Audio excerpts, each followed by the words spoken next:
देखिए आज हम इस वीडियो में पढ़ेंगे बाबू, पारदर्शी पदार्थ क्या है, अपारदर्शी पदार्थ क्या है, पारभासी पदार्थ क्या है।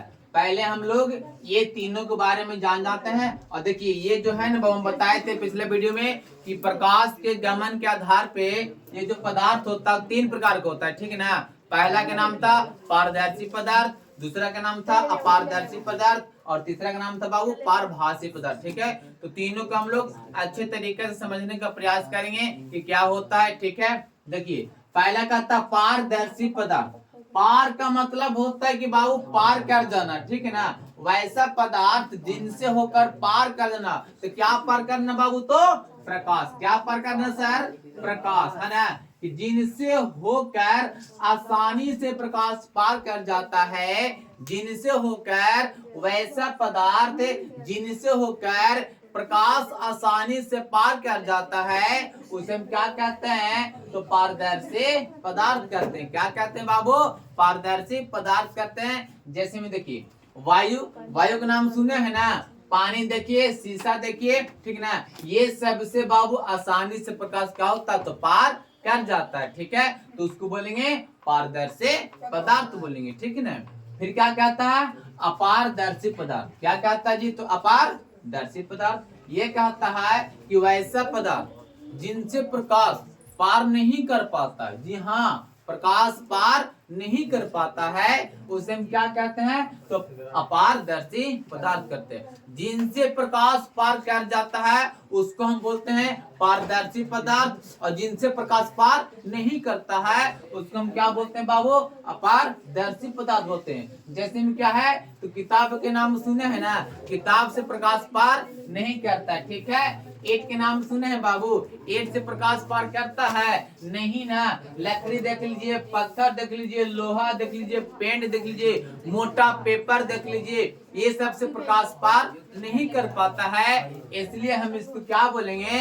अपारदर्शी पदार्थ बोलेंगे, ठीक है। समझ में आ रहा होगा। और जो बच्चा नहीं लिख रहा है आराम से पेन निकाल के कॉपी पर बाबू आराम से लिखे, ठीक है। हम परिभाषा को बोल देते हैं, ठीक है ना। फिर क्या कहता है? तो पारभासी पदार्थ। क्या कहता है सर? पारभासी पदार्थ। पारभासी का मतलब होता है कि प्रकाश सब पार नहीं होगा, कुछ कुछ भाग पार होगा, ठीक है। इसको क्या बोलेंगे? इसको हम क्या बोलेंगे? जैसे बोलेंगे कि वैसा पदार्थ जिनसे प्रकाश का कुछ भाग ही पार होता है। वैसा पदार्थ जिनसे प्रकाश का कुछ भाग पार हो पाता है उसे हम क्या कहते हैं? तो पारभासी पदार्थ कहते हैं। जैसे में तेल लगा हुआ कागज, कागज देखे है ना, जिसमें तेल लगता है जी, देखे हैं। तो देखिए उसमें क्या होता है कि जब भी हम लोग प्रकाश मारते हैं ना बाबू, लाइट जलाते हैं, तो सब पार नहीं होता, कुछ भाग रह जाता है और कुछ भाग पार होता है। इसलिए ये क्या कहलाएगा बाबू? तो पारभासी पदार्थ कहलाएगा। फिर कहता घिसा हुआ कांच। क्या कहता? घिसा हुआ कांच। शीशा देखे हैं जी, एक तरह देखिए जब रगड़ा जाता है ना बाबू, जब प्रकाश लाइट को मारते हैं ना तो प्रकाश से पार नहीं होता है, ठीक है। कहता रक्त, रक्त में क्या होता है? खून। खून जो है ना बाबू, ये सब प्रकाश पार नहीं कर पाता है, ठीक है ना। फिर क्या कहता है बाबू? दूध के नाम सुने हैं, घाना, धुआं, ये सब क्या है? तो पारभासी पदार्थ है, ठीक है। समझ में आया होगा। और सबका परिभाषा आराम से बैठ करके कॉपी पर लिख लीजिए, ठीक है। हम सारा को परिभाषा बोल दिए। फिर क्या करता है? प्रकाश का परिवर्तन। देखिए प्रकाश का परिवर्तन, परावर्तन का मतलब क्या होता है? परावर्तन का मतलब होता है टकरा कर वापस लौटना। क्या होता है जी? तो टकरा कर वापस लौटना। अब क्या टकराएगा? तो प्रकाश टकराएगा। तो कहता है कि प्रकाश किसी वस्तु से, प्रकाश किसी वस्तु से टकरा कर वापस लौटने की प्रक्रिया को क्या कहते हैं? प्रकाश का परावर्तन कहते हैं। क्या कहते हैं? प्रकाश का परावर्तन कहते हैं। बहुत सिंपल है जी। हाँ जी, देखिए ना, परावर्तन का मतलब होता है टकराया और टकरा कर वापस लौट आया। जैसे देखिए हम किसी वस्तु को देखते हैं, हमको किसी वस्तु को देखना है तो सबसे पहले क्या करते हैं? प्रकाश जो है ना उस वस्तु पे मारेंगे और वहां से प्रकाश हमारी आंखों तक आएगा, तभी हम उस वस्तु को देख पाएंगे, अन्यथा नहीं देख पाएंगे। अगर विश्वास नहीं है तो देखिए आप एक टॉर्च लीजिएगा, ठीक ना, किसी वस्तु को देखने के लिए रहेगा ना तो उस पर मारिएगा, ऑटोमेटिक दिखेगा। और नहीं तो बाबू ऐसे करना कि एक बार आँखें पर मार के देखना बहुत बड़का बड़का प्रकाश दिखाई देगा। ऐसे करके देखिएगा, ठीक है ना। इसी को बोलते हैं वो प्रकाश का परिवर्तन। तो वैसे कहता प्रकाश किसी वस्तु से टकराकर वापस लौटने की प्रक्रिया क्या बोलते हैं, प्रकाश का परिवर्तन कहते हैं। ठीक है, समझ में आ गया। एक छोटा सा पॉइंट है जी, देख लीजिए, किरण आरेख। क्या कहते हैं किरण आरेख? किरण बताए थे ना, जो एकदम सीधी रेखा पर गमन करता है, चलता है, उसको हम क्या बोलते हैं, किरण बोलते हैं। क्या बोलते हैं, यानी प्रकाश के पथ, पथ मन क्या होता है, रास्ता, प्रकाश के पथ को दर्शाने वालों क्या बोलते हैं, किरण कहते हैं। लेकिन यहाँ पर क्या है जी, तो किरण आरेख है। तो कहता है प्रकाश की किरणों का पथ, प्रकाश की किरणों का पथ दर्शाने वाले चित्रों को जी क्या करता है, चित्रों को क्या कहते हैं, किरण आरेख कहते हैं। क्या समझ में आया है ना जी? तो आराम से इसको क्या करिए, स्क्रीनशॉट मार लीजिए। और ये हम तीनों को परिभाषा बता दिए, ठीक है ना। तो आराम से इसको याद कीजिए, ठीक है। देखिए बाबू लोग, नेक्स्ट पॉइंट है, कहता है परिवर्तन का नियम। क्या कहता है जी, परिवर्तन का नियम, ठीक है। कहता है कि प्रकाश किसी सतह पर पड़कर, जी हाँ, प्रकाश किसी सतह पर पड़कर जिन नियमों का पालन करते हुए उसी सतह से क्या होता, परावर्तित। कहने का मतलब परावर्तित का मतलब वापस लौट जाती है, उसी क्या कहते हैं, परिवर्तन का तो नियम कहते हैं। क्या समझ में आया? एकदम सिंपल है, कोई ज्यादा बड़ा नहीं है, ठीक है ना। एकदम याद हो जाएगा। कहता प्रकाश किसी सतह पर पड़कर जिन नियमों का पालन करते हुए उसी सतह से क्या होता, परावर्तित होती है। परावर्तित का मतलब होता बाबू वापस लौटा, ठीक है ना। परिवर्तन का मतलब बताए थे ना कि टकराएगा और टकरा कर वापस लौट आएगा, ठीक है। तो परावर्तित होती है, उस सब कहते हैं परिवर्तन का नियम कहते हैं। क्या समझ में आया?